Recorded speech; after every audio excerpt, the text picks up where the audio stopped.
Reprends ton zèle pour le Seigneur. Par définition, on peut dire que le zèle, c'est, si vous voulez, l'énergie. L'énergie qu'on déploie dans un travail. Amen. C'est l'énergie, c'est la force. C'est le dévouement qu'on a pour le Seigneur. Donc ce message pour moi, c'est pour nous stimuler au travail de Dieu, à l'œuvre de Dieu. Il y a longtemps que les choses sont arrêtées dans nos vies. Gloire à Dieu. Et le zèle pour le Seigneur, c'est lorsque ton service pour Dieu, ce que tu fais pour lui, devient une passion pour toi. La passion, c'est comme quelque chose, un feu qui est à l'intérieur. Quand tu n'as pas fait, tu n'es pas à l'aise. Mais je dis ça comme ça, mais aujourd'hui, en tant que chrétien, à l'église, même quand nous, on n'a pas fait, on est à l'aise. Quand on sait que Dieu nous dit de faire qu'on n'a pas fait, on est tranquille. Gloire à Dieu. Malheureusement, l'église n'a plus la passion de l'œuvre de Dieu. Amen. Et ce n'est pas parce qu'on ne sait pas ce que le Seigneur attend de nous. On a regardé un élément tout à l'heure et ça parle. Ça parle. Pendant que le Seigneur est en train de lutter pour sauver des gens par lui-même. Pendant qu'il est en train de crier pour que chacun de nous descende dans l'eau. Pour que ceux-mêmes qui sont en train de se noyer sont en train de mettre des sons pour nous interpeller par rapport à leur situation. L'église est assise et l'église juge. L'église condamne. Amen. L'église blâme la société. Mais le travail qui doit être fait là, qui doit faire ça? Qui doit faire? Donc je suis venu ce matin, c'est pas pour nous condamner nous tous. C'est pour nous dire que nous nous sommes arrêtés.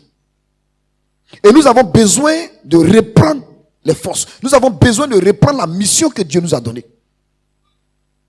Parce que nous sommes en mission, tous autant que nous sommes. Chacun de nous a une mission accomplie devant Dieu. La question c'est, est-ce que tu as accompli ta mission? Alléluia. Pendant que nous prions pour nos besoins chaque jour, ce qui n'est pas mauvais. Parce que c'est important aussi de prier pour les besoins, c'est ce que Jésus nous a dit. Mais il est important aussi de se demander, est-ce que ce que le Seigneur nous a demandé nous-mêmes de faire, est-ce qu'on le fait? Est-ce qu'on le fait? Donc nous avons initié ce culte missionnaire pour nous recadrer dans le travail de Dieu, dans l'œuvre de Dieu. Pour nous appeler à reconsidérer les choses, non plus par rapport à nos propres intérêts, mais à mettre en avant les intérêts de Dieu et à faire du Seigneur notre priorité. Gloire à Dieu. Que Dieu nous bénisse. Que Dieu nous bénisse. Alors, le zèle de l'Éternel, le zèle du Seigneur, commence d'abord par l'amour de Dieu. Pour avoir du zèle pour le Seigneur, là, pour travailler pour Dieu, il faut d'abord l'aimer. Est-ce que tu aimes Dieu? Je sais que si je pose la question tout de suite, parce que tu ne peux pas dire non, tu es obligé de lever ta main. Vous voulez qu'on essaye? Si je dis qui aime Dieu, tout le monde va lever sa main. Parce que si tu ne lèves pas ta main, ton voisin va te regarder. Si tu n'aimes pas Dieu, tu fais quoi ici? Donc tu vas lever ta main. Amen. Mais est-ce que c'est difficile de lever la main pour dire qu'on aime quelqu'un? C'est pas ça le plus difficile. Le plus important dans l'affaire, c'est montrer à la personne qu'on l'aime réellement. Donc lorsque nous disons que nous aimons le Seigneur, et chaque jour, je crois que c'est par amour pour lui que nous sommes là, que nous venons chaque jour pour l'adorer ici. Mais alors, comment nous montrons cet amour-là à Dieu? Parce que je n'ai pas besoin de prouver l'amour que j'ai pour le Seigneur à mon voisin. Celui qui doit savoir que je l'aime réellement, c'est Dieu lui-même. Personne ne peut vouloir me donner une preuve, que je lui donne une preuve par rapport au fait que j'aime ma femme, mais je n'aime pas ma femme. Si j'aime ma femme, je n'aime pas ma femme, c'est pas son problème. C'est ma femme même là qui doit dire mon mari ne m'aime pas. Et si je dis j'aime ma femme, c'est elle qui va avoir les preuves de l'amour que j'ai pour elle. C'est pas quelqu'un d'autre. Donc moi, je te regarde, je te vois, tu viens à l'église. Je te vois, tu es là tous les jours. Je te vois, tu es là. Mais est-ce que moi, je peux savoir si tu aimes réellement Dieu? Celui qui est prêt, ou bien celui qui a confirmé que tu aimes Dieu, c'est Dieu lui-même qui a dit, ah, lui là, il m'aime. Et c'est parce qu'il m'aime qu'il fait tout ça pour moi. Alors, je repose la question ce matin. Est-ce que tu aimes Dieu? Parce que le zèle pour le Seigneur commence par l'amour que nous avons pour lui. Si tu aimes Dieu, tu n'auras pas du mal à travailler pour lui. Si tu aimes Dieu, tu feras tout ce que Dieu va te demander de faire. Pourquoi? Parce que tu l'aimes. Celui qui aime est prêt à donner sans entendre. Celui qui aime est prêt à sacrifier sans rechercher un intérêt quelconque. Comment toi tu prouves ton amour pour le Seigneur? Alléluia. Lisons Marc 12, le verset 29 à 30.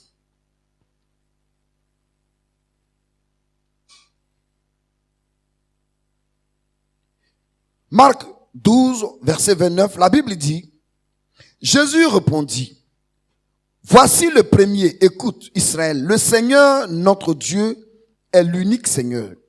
Verset 30, et tu aimeras le Seigneur ton Dieu de tout ton cœur, de toute ton âme, de toute ta pensée et de toute ta force. Amen. Amen. Donc le Seigneur dit, voici comment nous devons l'aimer. On parle de ton cœur, on parle de ta pensée, on parle de ton âme, on parle même de ta force. Ça veut dire quoi? Le zèle, l'énergie que tu mets là-dedans pour démontrer que tu aimes Dieu. Gloire à Dieu. Gloire à Dieu. Est-ce que tu aimes le Seigneur? Faut pas lever ta main, je veux juste que tu t'interroges là-dessus. Parce que c'est l'amour de Dieu qui va te permettre de lui donner tout. C'est l'amour de Dieu qui va te permettre également de faire tout ce qu'il te dit de faire. Quand on aime, on prouve son amour. Quand on aime, on montre son amour. Et tout ce que Dieu nous demande, ce n'est pas des choses que nous ne pouvons pas lui donner. Gloire à Dieu. Donc le zèle déjà commence par l'amour que nous avons pour le Seigneur. Et je prie que l'amour de Dieu grandisse dans ton cœur ce matin au nom de Jésus. Le zèle, c'est également le fait de s'occuper des choses de la maison de Dieu.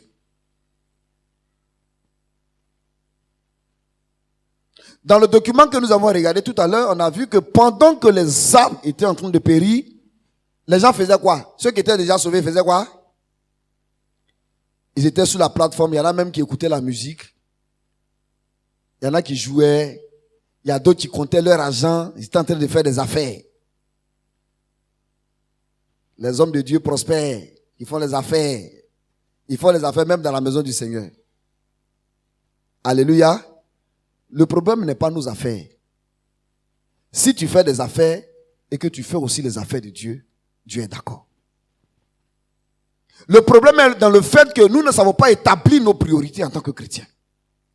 Si Dieu ne passe pas en premier dans tout ce que je fais, je ne peux pas montrer que j'ai du zèle pour lui. Amen.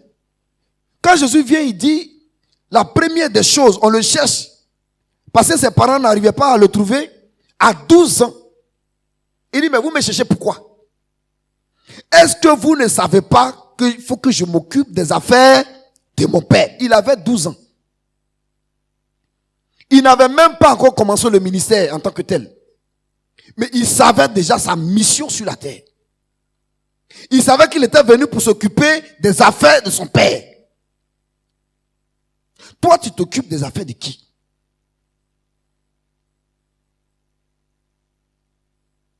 Tu t'occupes des affaires de qui? Et même les affaires pour lesquelles on ne te voit pas là, nous aussi on ne voit rien dedans. Donc le mieux là, occupe-toi de pour Dieu, et puis lui va s'occuper de pour toi. Tu ne trouves pas que c'est logique? Amen. Ceux qui se battent pour ces choses, ils disent, mais vous travaillez, vous vous fatiguez dans votre peine. La même chose là, moi je donne ça à mes bien-aimés dans leur sommeil. Gloire à Dieu. Le zèle, c'est la promptitude. Un enfant de Dieu, il doit être prompt. Ça veut dire, lorsque Dieu exprime sa volonté, la première des choses que tu fais, tu accomplis ça d'abord, avant de chercher à faire autre chose. Nous, qu'est-ce qu'on fait? On dit, bon, quand je vais avoir le temps, je vais faire pour le Seigneur. J'ai ceci à faire, j'ai cela à faire. Quand je vais finir, quand je vais avoir le temps, je vais faire ça. Et à chaque fois, on reporte ce que Dieu nous demande de faire.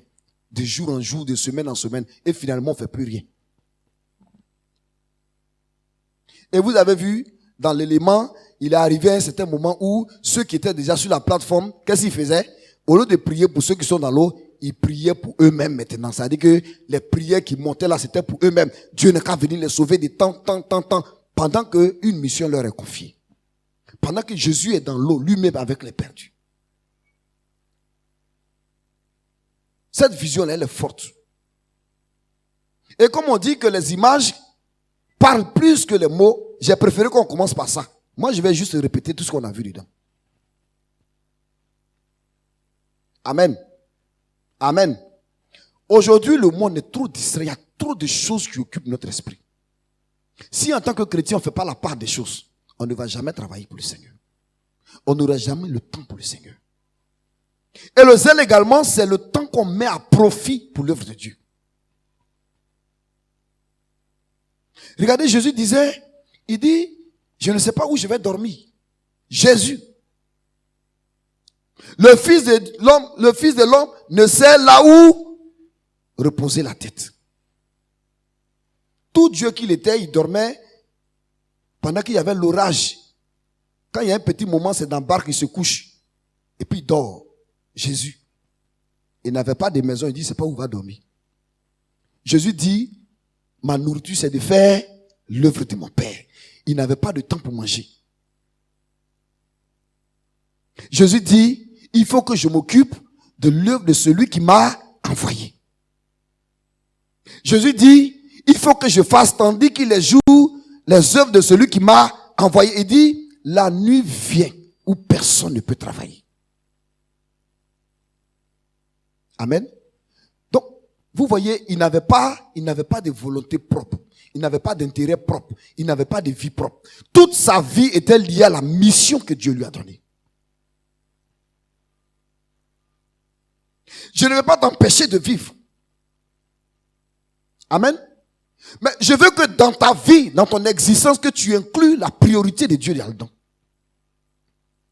Pendant que tu es en train de prier pour beaucoup de choses dans la terre, cherche aussi qu'est-ce que Dieu t'a amené à faire pendant que tu es là. Parce qu'en réalité, il ne va pas nous demander combien de bâtiments on a construits. Avec quelle marque de voiture tu roulais. Ces choses n'ont pas d'intérêt pour le Seigneur. C'est nous que ça bénit. Alléluia. Jésus est mort pour que des âmes soient sauvées. Jésus est mort pour le salut de l'humanité. Il n'est pas mort pour notre confort. Notre confort, si vous voulez, c'est une occasion dans la bénédiction que Dieu nous donne. Gloire à Dieu. Bod, que je suis en train de le citer là, sa vie là, c'était pas rose. Il était dans une famille pauvre. Et ce que j'ai oublié de dire, même qu'à l'âge de 13 ans, son père l'a prêté à quelqu'un pour travailler là-bas. Il travaillait juste pour apporter de l'argent à sa famille. Vous comprenez la misère dans laquelle il était? C'est quelqu'un qui pouvait être préoccupé par sa propre vie et puis lutter pour sauver sa famille. Mais plutôt le contraire, il a vu la misère dans laquelle il était lui-même. Et il a vu également la misère dans laquelle il était au milieu des autres. Et ça a créé en lui un fardeau pour Dieu. Il dit, mais il faut que je travaille pour que la pauvreté n'existe plus là où je suis. C'est comme ça qu'il a donné toute sa vie. Quand il a fini, il a fait promettre à ses enfants de continuer son travail. Et aujourd'hui, ils sont en train de le faire. Amen. Amen. Gloire à Dieu. Est-ce que je suis en train de parler à quelqu'un? Donc le zèle, c'est le temps que tu mets à profit pour le Seigneur. Comment tu profites de ton temps? Une fois, j'ai parlé ici de comment on divise nos 24 heures. 24 heures, là, Dieu a combien dedans? Tu fais quoi pour Dieu?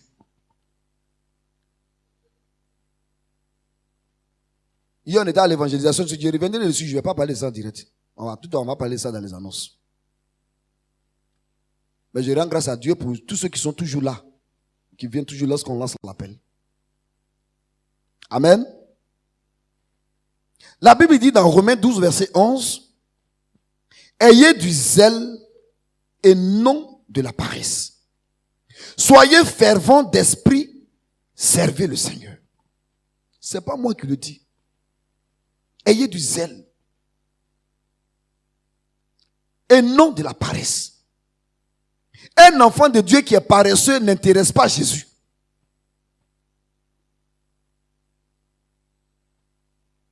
Là où je suis arrêté là, demandez à ma femme comment il est dormi.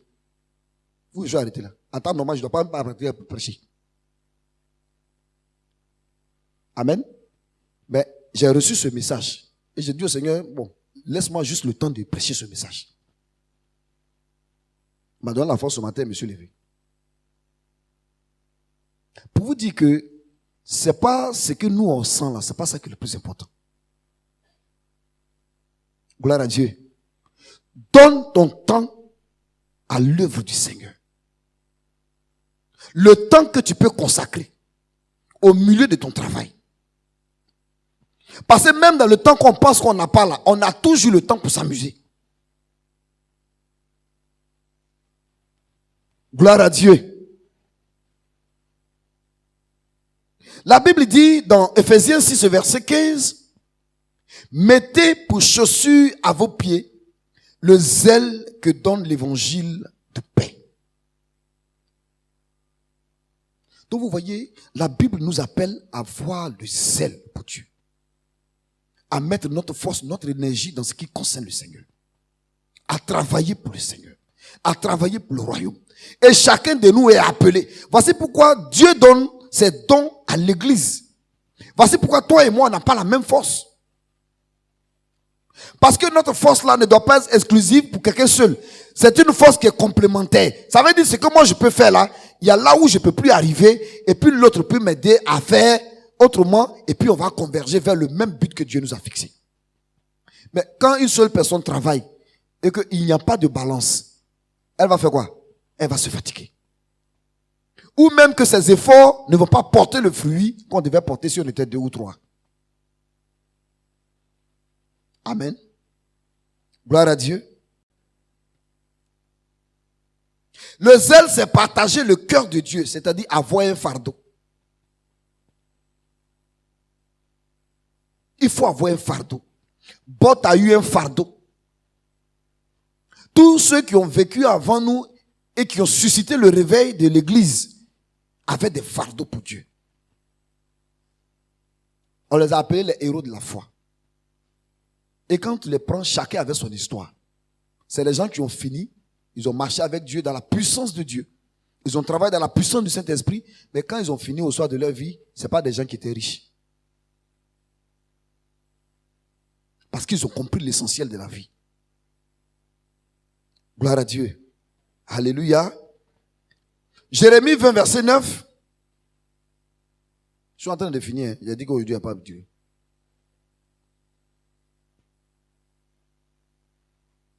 Jérémie 20, verset 9. Si je dis, je ne ferai plus mention de lui, je ne parlerai plus en son nom, il y a dans mon cœur comme un feu dévorant qui est renfermé dans mes os. Il dit, je m'efforce de le contenir et je ne le puis. Ça veut dire que le zèle met dans ton corps, dans ton cœur, un feu. Le feu là, ça veut dire que c'est en toi, ça te consume. Ça veut dire que quand Dieu te dit de faire quelque chose, quand tu n'as pas encore fait, quand tu n'as pas encore rempli la mission de Dieu, tu n'es pas tranquille. Tu n'es pas dans ton confort. Tu n'es pas à l'aise. Pourquoi? Parce que tu sais que tu as été mandaté pour faire quelque chose. Amen. Bon, vous ne dites plus Amen. C'est pas par là qu'on a fait. On m'a donné un message, on est venu nous donner. Amen. Et j'ai dit ce matin, je suis venu pour nous encourager, nous tous, parce que moi-même, je suis dedans.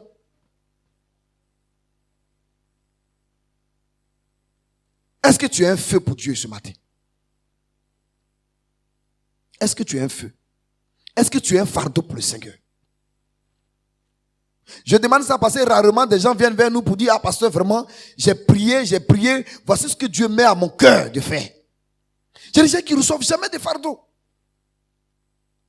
Tu es chrétien depuis 20 ans, tu n'as jamais eu de fardeau en toi. Dieu t'a jamais dit de faire quelque chose pour lui, rien. Rien. Que Dieu te donne un fardeau ce matin. Parce que si tu n'as pas de fardeau, tu ne peux pas te lever pour le Seigneur.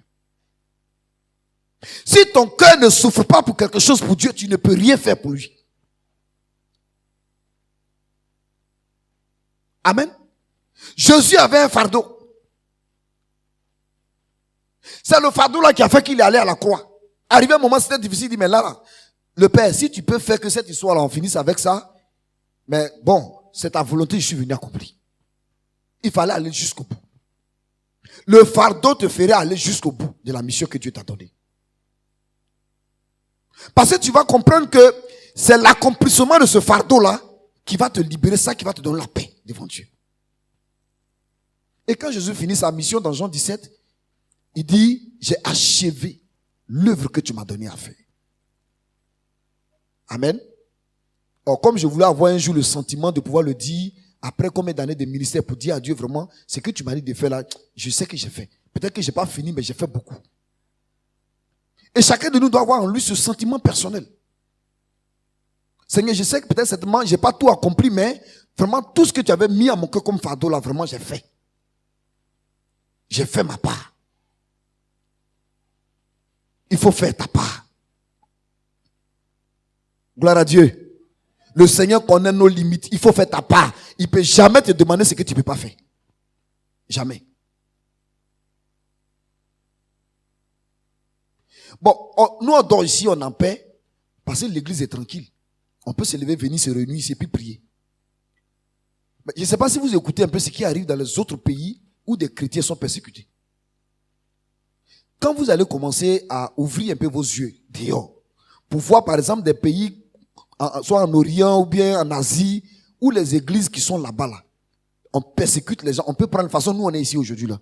On vient, on les surprend là. Et puis on enferme tout, on ferme tout, et puis on les brûle à l'intérieur. C'est des choses que vous n'avez jamais vues. On ne souhaite même pas que ça arrive ici. Amen. Des gens qu'on attrape, on dit, il faut renoncer à ta foi. Sinon tu vas mourir. Il dit, moi je ne peux pas renoncer à Jésus. Et puis on le tue. C'est pas que sur le champ là, il y a le feu qui descend comme dans les films nigériens pour venir le sauver. Hein. Non. Là, pour sa foi, il meurt là pour sa foi. Sans renier Christ. Des chrétiens qui sont persécutés dans le monde. À cause de leur foi. Il y en a qui quittent leur pays, qui oublient tout. J'ai l'histoire d'un Américain qui a renoncé à tout aux États-Unis. Il est venu s'asseoir dans les pays où il fait chaud en Afrique ici. Il a tout abandonné là-bas, il a tout vendu. Il dit, lui, ça va servir Dieu. Ses parents ont tout fait. On dit, mais toi, tu es fou ou bien quoi? Il dit, moi, j'ai reçu ce fardeau. Dieu m'a dit d'aller, je vais servir. Je vais servir le Seigneur. Il a tout renoncé à tout. Est-ce que tu es prêt à renoncer à tout? C'est ce qu'on appelle avoir un fardeau. Quand tu peux sortir de ton confort pour aller faire ce que Dieu te dit de faire. Ça veut dire que ce qui est à l'intérieur de toi est trop fort. Est trop fort. Mais l'église est remplie aujourd'hui de chrétiens qui n'ont aucun fardeau pour Dieu. Qui ne ressentent rien pour le Seigneur. Tu viens dans l'église même, tu rentres dans la maison de Dieu, tu vois quelque chose est mal placé. Tant que le service d'ordre n'est pas venu arranger, toi tu dépasses ça. Pourtant la même chose si c'est chez toi à la maison, tu vas crier. Pourquoi ça c'est comme ça? Mais ceux qui le font habituellement ici là, c'est le service qu'ils sont en train de rendre. Ils sont en train de faire leur service. On ne les paye pas, on paye rien ici. On ne paye pas quelqu'un ici, à l'église ici. On ne paye personne. Ça veut dire que c'est la maison de Dieu. C'est notre maison. Si Dieu est notre Père, si Jésus est le même Dieu que nous adorons, ça veut dire que nous avons les mêmes obligations devant lui. Je n'ai pas besoin que X vienne faire le travail. Si moi-même je sens ce fardeau en moi, je me lève et puis je le fais. Je n'ai pas besoin qu'on lance à tout moment des cotisations. Si je sens ce fardeau en moi, je me lève et puis je le fais. Que Dieu vous communique un fardeau ce matin. Amen. C'est ce qu'on appelle le zèle pour le Seigneur. Ne soyez pas zélés dans les mauvaises choses. Soyons zélés pour ce qui peut nous rapporter dans le ciel. C'est ça que le Seigneur regarde. Les gens, les ailes façon, genre, ma copine, toute la semaine, je t'ai pas vu, viens et t'affairer. Et puis on fait quoi avec ça? Ce que tu vas me dire, en quoi c'est important, non seulement pour toi-même ton salut, pour mon salut, et puis pour les choses de Dieu. En quoi c'est important? Vous allez passer là, il y en a même qui souscrivent, mais attends, il y a un souscrit et puis il est appelé. Donc toi, tu vas souscrire pour appeler quelqu'un pour affairage. Ton frère que tu n'as pas vu toute la semaine, tu ne peux pas l'appeler pour voir comment ça va chez lui. Pendant que je suis en train de parler, je suis en train de vous donner le travail. Ce que tu peux faire. Et tu es là, tu t'interroges, puis on dit, bon, ah, la soeur là, ça fait un moment, on la voit plus. Moi-même, j'ai remarqué ça. Mais tu as remarqué ça, mais tu as fait quoi? Quand tu as remarqué que ta soeur ne vient plus à l'église là, tu as fait quoi? Est-ce que tu as cherché à aller voir ta soeur pour voir si elle est dans les bonnes conditions? Ça là, mais il faut regarder. Si tu regardes bien, même peut-être que ça a cause d'affaires de garçons. Oui, parce que nous, on est toujours prêts à lancer la pierre, à juger, à condamner.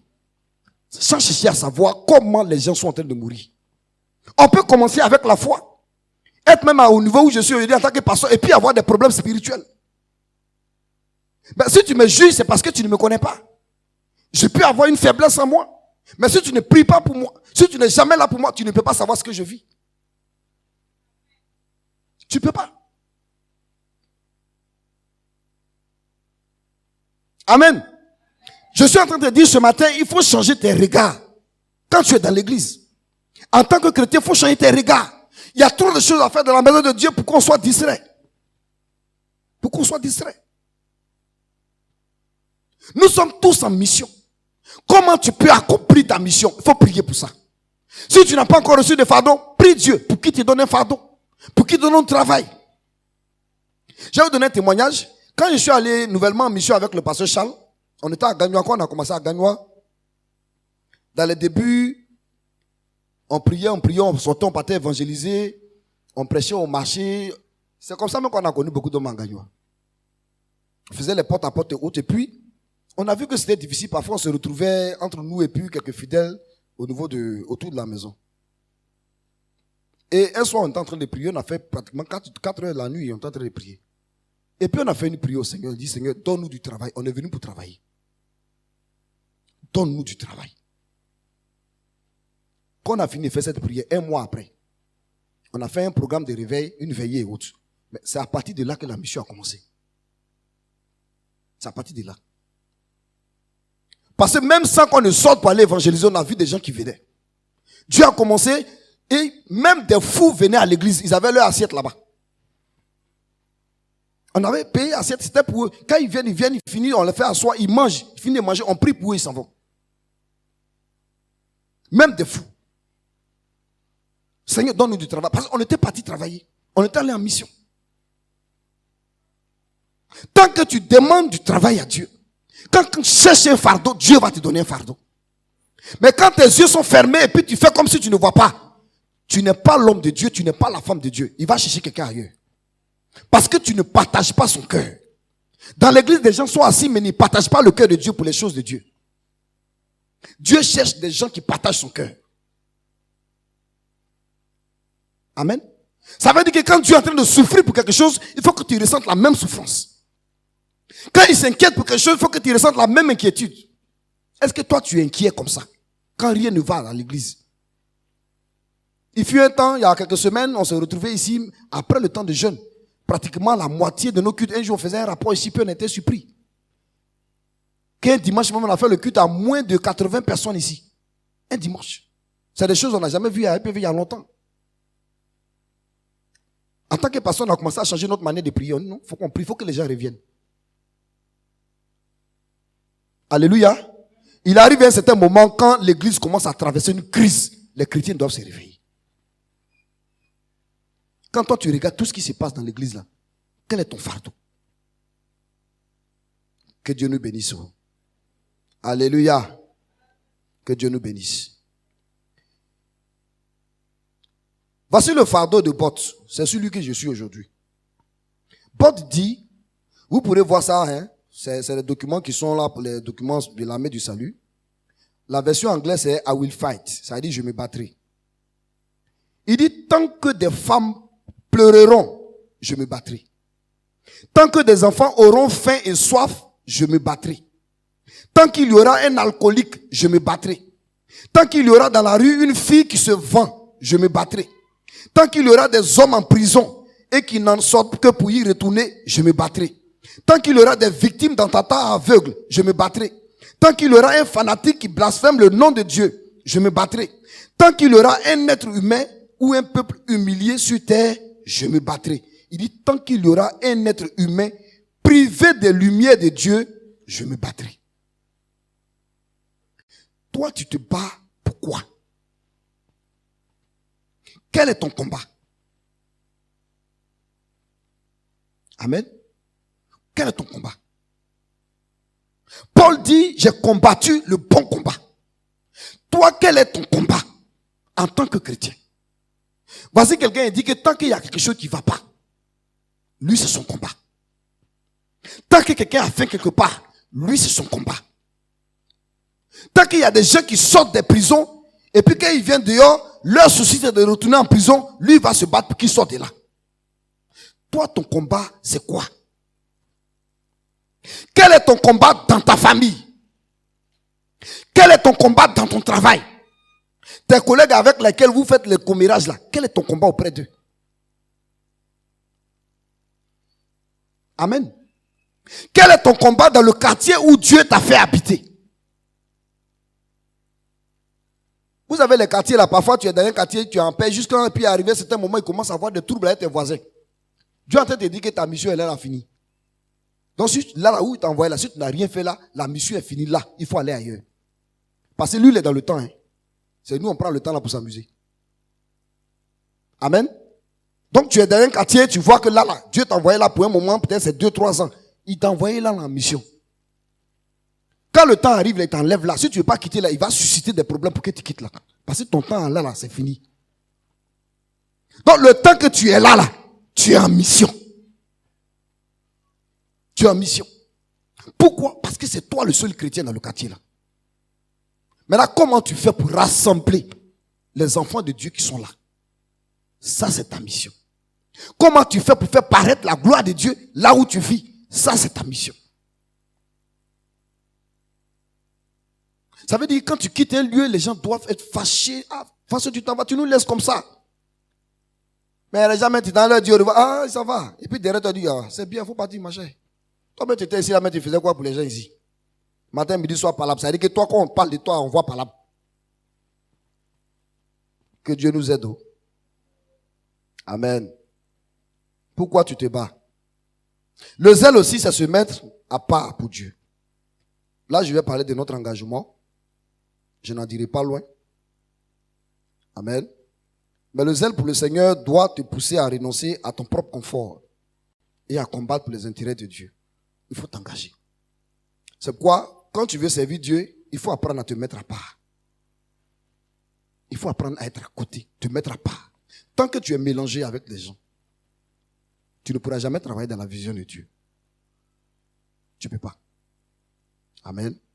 Dans 1 Roi 19, verset 9 à 10, c'est notre dernier passage. La Bible dit, et là, il entra dans la caverne et y passa la nuit. Et voici, la parole de l'Éternel lui fut adressée en ces mots. Que fais-tu ici, Élie? Il lui répondit, j'ai déployé mon zèle pour l'Éternel, le Dieu des armées, car les enfants d'Israël ont abandonné ton alliance.